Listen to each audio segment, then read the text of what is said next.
One couple in this video said that she and her husband both got second jobs just to pay for their wedding. Another couple spent just under $7,200. This is why wedding conversations are so fascinating. The real question is, are you spending intentionally or are you just getting swept up in everybody else's expectations? Today, I want to break down what actually makes weddings memorable and where couples waste huge amounts of money without even realizing it. And maybe how to create a wedding that feels rich and personal and exciting to you. So let's dive in. My friend told me her ceiling was $10K for her 150 person wedding.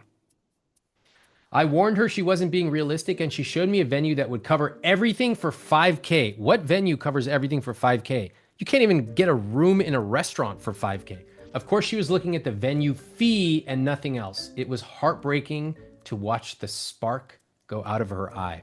Hold on a second. Am I a bad person if sometimes I enjoy seeing the spark go out of somebody's eye?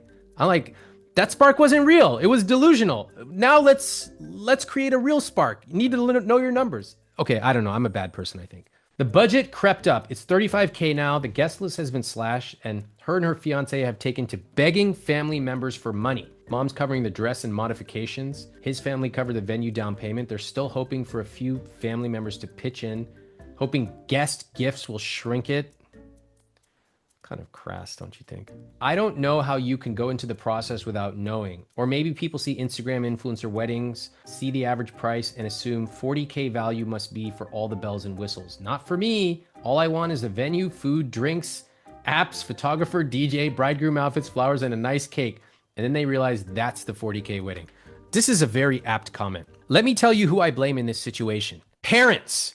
Because you never talk to your kids about money, because the only thing you know about money is we can't afford it and I want to let kids be kids. So you never even told them, hey, I'd like to go to the grocery store with you. We're going to spend $100. Here's our list. And I want you to learn how to account for things like taxes. And as they got older, you never took them to a restaurant and had them order for the family, because then they would learn that they need to factor in tip as well. No, you simply left them unaware to the rest of the world, and then they end up like this person's friend who doesn't know anything about phantom cost. They don't factor in the price of cutlery. Cutlery is expensive. You don't even know that. Okay, is this person an adult? Yes. Should they be responsible? Yes. And they're learning their lesson. They're going to learn in a very painful way. Okay, what's next? My wedding cost a little under $80,000. And if you asked anyone who got married in a luxury market, they will tell you their numbers were similar. The reason I shared that is because this is not normal. Weddings are so expensive and people have no idea how expensive they are. So I was just transparent about the pricing. I'm looking at my wedding planning Excel sheet, which has all of my vendor prices, how much we paid for everything. I'm all about financial transparency. With that being said, I wanted to answer some FAQs coming up. So in that $80,000, I counted every single thing that we did for our wedding, from the second we got engaged until we sent out our thank you. Hold on, I already love this video and I love this person because you can tell that she is extremely diligent about her costs. One thing that I did when we started planning our wedding is I got a new credit card. Back then there was a 3% card. Don't get this card, it's not good anymore, but back then it was great. And I put everything for our wedding on that card.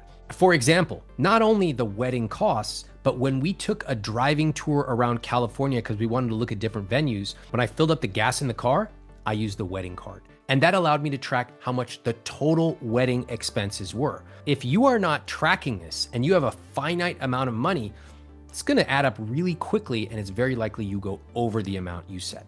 So that included our engagement party, engagement photo shoot, my nose job because I got a nose job for my wedding. Hold on. Are we including nose jobs as part of wedding expenses now? Am I out of touch? What the f? All right, look, I'm willing to adapt and roll with the times. Somebody says I want to get, a nose job. I want to get some type of cosmetic thing. God bless. Just factor it into the costs. Other areas that people do not properly factor in for costs include bachelor and bachelorette parties, any gifts you might get, suits. Everybody factors in the bride's dress, but very few factor in the actual groom's suit, and a variety of other things like that. You really need to put it all together.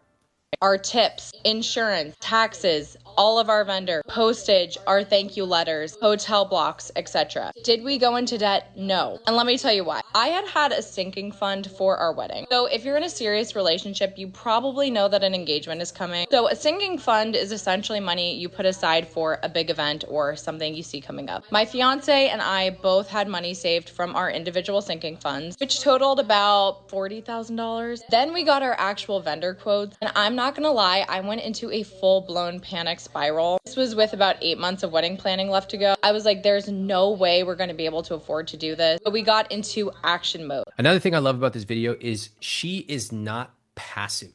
She is active. And I find that a lot of people with weddings are very passive. Like, oh, we'll kind of just see, well, what will the world possibly present to us today? F that.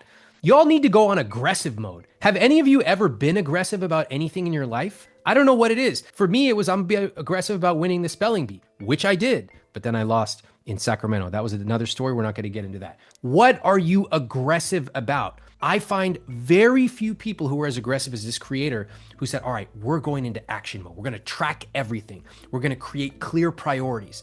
If we need to shrink the guest list, we'll shrink the guest list, etc. We're going to make trade-offs. That's that kind of energy I want you to bring to major decisions like this. Good work.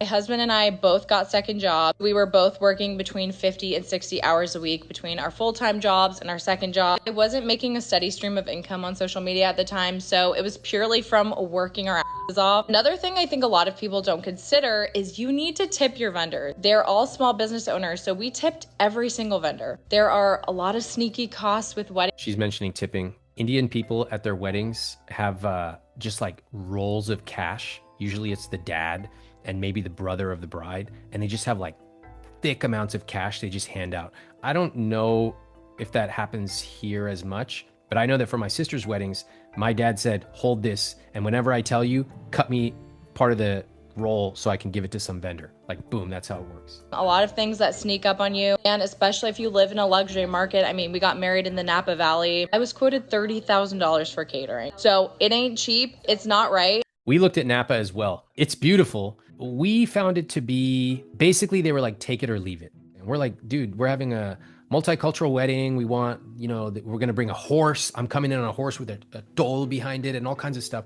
And they were like, nah, like, they were giving us sort of like the French white tablecloth. And we were like, this is beautiful, but it's not right for us. So we had our wedding elsewhere. So it ain't cheap. It's not right. And that's why I always talk about financial transparency with weddings on here. And keep in mind, I got engaged a year and a half before we actually got married. So I was actually honored into a lot of 2022 pricing when I got married in 2023. So I can promise you, if I got the exact same vendors now in 2024, 2025, it would probably be closer to 100K. No, I don't regret it. Yes, it was an amazing time. But now that we've drained our accounts and we're trying to save for a house and I'm trying to pay off my student loans, do I regret it?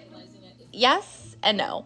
It's interesting that she ends by saying, do we regret it? Yes and no. Because in my opinion, if you have properly planned for your major expense, wedding, house, whatever, you have accounted for as much as you can account for. You've also added a 15% buffer on top. If you do that and you have a great time, as she said, is the best day, I actually think that it's cool to look back and be like, no, we don't have any major regrets. We properly planned. Sure, there were some things that came up, but we had a buffer for those unexpected things. And we look back and it was the time of our lives with our friends, our family, beautiful photos, etc. That's what I want your outcome to be when it comes to using your money effectively. Great video. This is awesome. Big thumbs up to this creator. Congratulations on your wedding. You know what's interesting? A lot of couples spend more time planning the wedding than planning the financial life that comes after the wedding. And I understand that weddings are exciting and they have a way of trapping you in this vortex of making decisions, but eventually the conversation shifts from how much should we spend on flowers to, hey, are we taking a honeymoon? Could one of us afford to take work off if we wanted to? Where do we want to live? These are big decisions, and the stakes get a lot higher as your income grows and your investments and your responsibility. That's where having expert guidance can make a massive difference, and it's where our partners at Facet can help. Facet helps you create a dynamic financial roadmap that evolves with you and your money, including monthly check-ins to help you stay on track with your financial and retirement goals. All Facet planners are CFP professionals and fiduciaries supported by a team of specialists. Remember that most advisors charge more as you get wealthier. Facet thinks that's wrong, and I agree. That's why they offer expert financial advice for a clear, flat membership fee. No AUM. I've worked with them to help many couples on this podcast understand specific scenarios, like if they can retire early, be more generous, even take better vacations every year. If you have a large portfolio, if you are getting closer to retirement, if you want specific scenario-based guidance from a team of experts, check them out to see if financial planning is a fit for you. Head to facet.com/Ramit or click the link in the description below to learn more. That's facet.com/Ramit. Let's move on. 3 things we cut that nobody at the wedding noticed. We had $11,000 budgeted going in. We ended up at just under $7,200. Wow, that's quite rare. Well done. The 3 things that got us there was the florist, the DJ, and the cake. Florals were quoted at $2,100. We hit a wholesale market the morning before the rehearsal, spent $180, and had my aunt help put everything together that night. 3 guests complimented the centerpieces specifically. 1 asked who did them and didn't believe us when we said we did. LOL. That's cool. No DJ either. My husband spent 2 evenings building a Spotify playlist organized by mood, and we rented a speaker setup for $95. People danced until 11:30. The only complaint was that we ended the music too early. Right around the time we were finalizing vendors, I realized I have some money saved up from rolling riches and nearly watched it disappear into a catering upgrade nobody asked for. That's when we started questioning every line item instead of just accepting quotes. Good. You want to be active with some of these things, not just passive. For the cake, we had originally looked at a $600 custom 3-tier situation, but we went with a small bakery nearby, $210 for something simpler. The baker threw in a small cutting cake for free because she liked the design we chose. Guests demolished it within 20 minutes and asked for the baker's name. None of it felt like cutting corners. It just meant asking whether something was actually for us or for some version of a wedding we'd been sold on. Once we figured that out, the rest basically sorted itself. This is awesome. What a great comment. This is embodying the idea that you've got to have a vision for what you want. And when you take an active role, especially in these major purchases in life, like buying a house, having a wedding, retirement, then you can often decide what is important to you. I honestly think they're going to remember going and doing the floral market and arranging it with their aunt forever. That's incredibly meaningful. Remember, a rich life does not only have to mean throwing money at the problem. That can help, but there are so many ways to create a rich life, you doing part of it yourself. Great work. I love that they are sharing this. Many couples end up fighting about money when it comes to their wedding. A lot of people deep down think the goal is to figure out how to spend less on a wedding, but that's usually not the real problem. The real problem is that most people have never set up a core list of what they really care about and what they don't care about.